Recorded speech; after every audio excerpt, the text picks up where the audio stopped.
you are breaking the discipline. আপনারা বেতন স্কেলের কথা বলেছেন, এগুলি আমাদের কনসিডারেশন সবকিছু আছে। এখন আসেন আমরা যেটা করতে যাব। সেলিম ভুঁইয়া সাহেব মাননীয় সংসদ সদস্য হয়েছেন, আপনাদের সভাপতি, আমরা উই ওয়েলকাম হিম, হাততালি দেন। কারণ আপনাদের একজন প্রতিনিধি মন্ত্রী না হলেও সংসদে আছে এবং ওয়েটিং টু বি মিনিস্টার। আশা করছি আল্লাহ এটা আপনাদের প্রথম সৌভাগ্য যে আপনারা আগামী দিনে সুযোগ সুবিধা আরো পাবেন। এখন আসেন 1 নম্বর ঈদ বোনাস ছিল 25%, 17 বছর পরে এই ইমিডিয়েট প্যাস সরকার আপনাদের 25 থেকে 50 করেছেন। আমাদের মাননীয় প্রতিমন্ত্রী সাহেব বললেন মনিটারি বিষয়গুলো বাজেট অ্যালোকেশনের বিষয় রয়েছে, এটা আমরা পর্যালোচনা করব।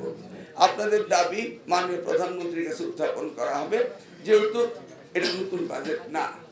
তারপরে এই আপনার এগুলি ফাংশনাল করতে সময় লাগবে, তবুও আমরা আপনার প্রস্তাব মাননীয় প্রধানমন্ত্রীর কাছে উত্থাপন করব, দেখি আপনাদের জন্য খানিকটা কিছু করা যায় কিনা, সেই বিষয়ে আমরা আলোচনা করব। কিন্তু কনস্ট্রেইন আছে, আপনারা জানেন যে এটা নতুন বছর নতুন বাজেট ইনক্লুড নেই, অনেক বিষয় রয়েছে। তারপরে আপনারা বলেছেন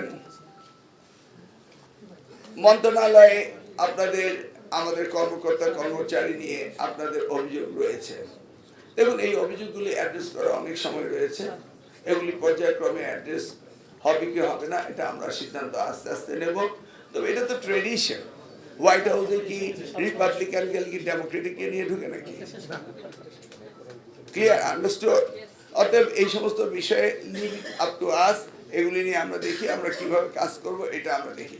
ম্যানেজিং কমিটি মাননীয় প্রতিমন্ত্রী বলেছেন আমরা আজকে ম্যানেজিং কমিটি নিয়ে বসার কথা ছিল, এই মিটিং শেষে আমরা বসবো। পলিটিক্যালাইজ করার বিরুদ্ধে আপনারা বলেছেন, উই আর একমত। একজনকে 3টি প্রতিষ্ঠান দেওয়া না দেওয়া আমরা ম্যানেজিং কমিটি নিয়ে বসে আমরা এটা দেখব। হেডমাস্টার অ্যান্ড গভর্নিং বডিতে হেডমাস্টারকে থাকতে হবে, প্রিন্সিপালকে গভর্নিং বডি নিয়োগ দিতে হবে। এটা আমরা এনটিআরসি করেছিলাম, যেই সুবিধাতে এটা চেঞ্জ হয়েছে, আমরা এনটিআরসি নিয়ে বসবো। আপনারা জানেন এনটিআরসি এটা আমার একক মানে কষ্টের ফসল ছিল, এখন এটা চেঞ্জ হয়েছে। আমরা বসবো, বসে রিভিউ করে দেখব কোন কোন জায়গায় আবার আমাদের রেজিস্ট্রেট করতে হবে। আপনারা বলছেন 64টি জেলায় একজনও সৎ লোক নেই, আপনারা চ্যালেঞ্জ দিয়ে বলছেন, এটা একটা সিরিয়াস চ্যালেঞ্জ, সকলেই বলছেন আপনারা, ঠিক আছে।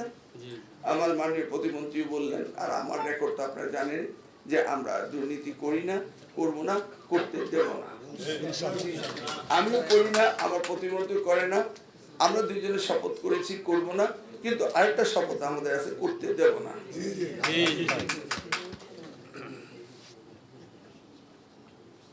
আর কি অবসর ভাতা বিষয়টা, এটা লেটেস্ট সিচুয়েশন কি, এটা নিয়ে আমরা এখনো বসিনি, আমরা এখনো অফিসে সুস্থভাবে বসতে পারিনি। আমরা অবসর ভাতা নিয়ে বসবো এবং কল্যাণ ট্রাস্ট নিয়ে বসবো, এটা আমাদের এজেন্ডায় আছে। আমরা আজকে থেকে এই সকালেও আমরা কয়েকটা কাজ করেছি, আপনাদের মিটিং শেষে আমরা বসবো। তা আর তো কিছু নেই, এই কয়টাই তো,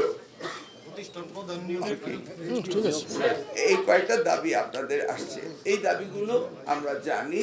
আপনারা আবার আমাদেরকে বললেন, আমরা এগুলি নিয়ে বসা শুরু করেছি, আমরা এগুলি নিয়ে কাজ করব, আপনারা নিশ্চিত থাকেন। আমরা আগেও বলেছি আপনাদেরকে যে শিক্ষকদের দাবি দেওয়া নিয়ে আর রাজপথে আসতে হবে না। এই শিক্ষা মন্ত্রণালয়কে সবচেয়ে বেশি প্রায়োরিটি দিচ্ছেন আমাদের বর্তমান প্রধানমন্ত্রী জনাব তারেক রহমান।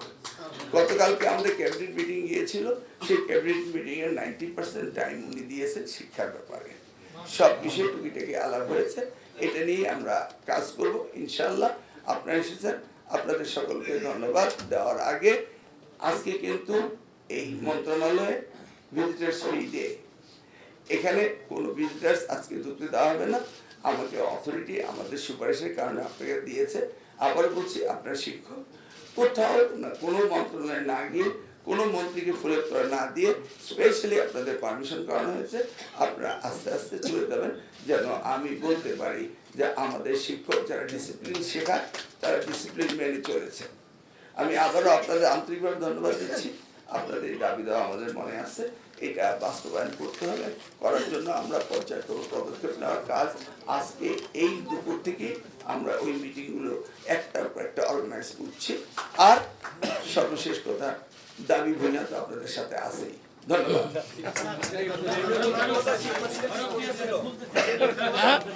আর কিছু দরকার নেই।